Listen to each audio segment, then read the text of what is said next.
Just before Christmas, I remember talking about Gaie Delap, a 70-year-old environmental campaigner from Bristol, a retired teacher, and somebody who has been held in prison for her activities with Just Stop Oil, gluing herself to the road. And because she had health issues, although she merited a release from prison, the prison service, the private contractors, didn't have an appropriate foot monitor for her, or one that could fit round her foot or round her wrist, and therefore she was recalled back to prison, effectively because of the inadequacy of the British prison service. So she was being punished a second time because Britain didn't have the correct equipment, because Britain couldn't do what it said it should do. And this seems unreasonable. To be punished for our own failure is wrong. She has become an unwitting symbol of bureaucratic intransigence in the criminal justice system. Her case at its heart is a remarkable demonstration of the state's ability to extend punishment, not through malice, but through sheer incompetence.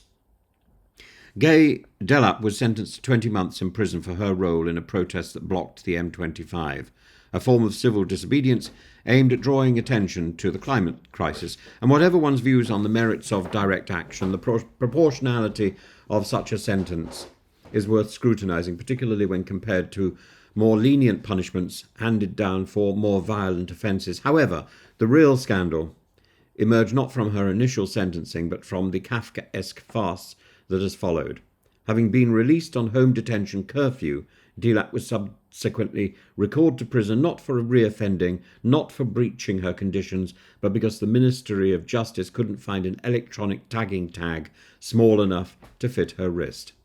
It's a darkly comic bureaucratic oversight, a septuagenarian sent back to prison not because of risk, but because of administrative inflexibility. And one might argue that if the state wishes to employ electronic monitoring as a means of reducing the prison population, it should ensure that its technology can accommodate all individuals subject to such orders. Instead, Delap was sent back behind bars in an exercise in punishment by logistics.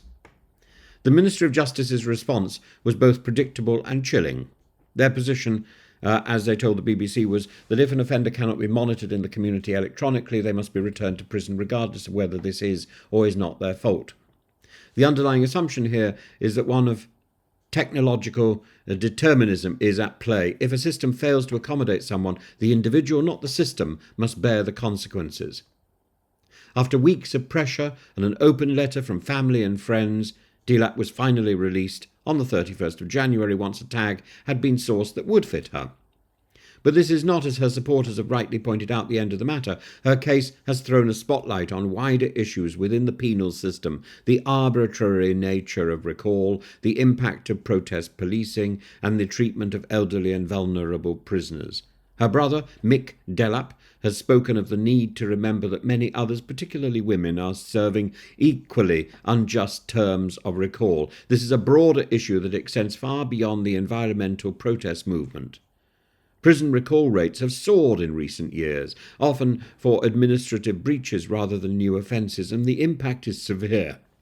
It disrupts rehabilitation, disproportionately affects those without stable housing, and adds to the already overwhelming strain on the prison system. And beyond the specific injustice of Delap's case, I think people should examine the wider trend of imprisoning peaceful climate protesters in the first place. Now, I'm not suggesting that what they did was right, but I'm suggesting that prison seems an overreaction when the prisons are full. The past few years has seen an escalation in punitive measures against environmental activists, with increasingly harsh sentences for acts of civil disobedience. The message from the state is clear: protest, but only in ways that are effective. Step outside these boundaries, and the machinery of law enforcement will come down hard. The protest has to be in the in the way that the state considers it to be effective. In other words, to be ineffective. Actually, a protest, the government says, protest only in ways that are ineffective and which are constrained by our terms. So protest, go and sit in that box if you want to, that we are guarding and that we have controlled and monitoring. But as Delap's case illustrates, the machinery is often as inept as it is oppressive. The inability to source a properly fitting electronic tag is not merely an amusing bureaucratic hiccup.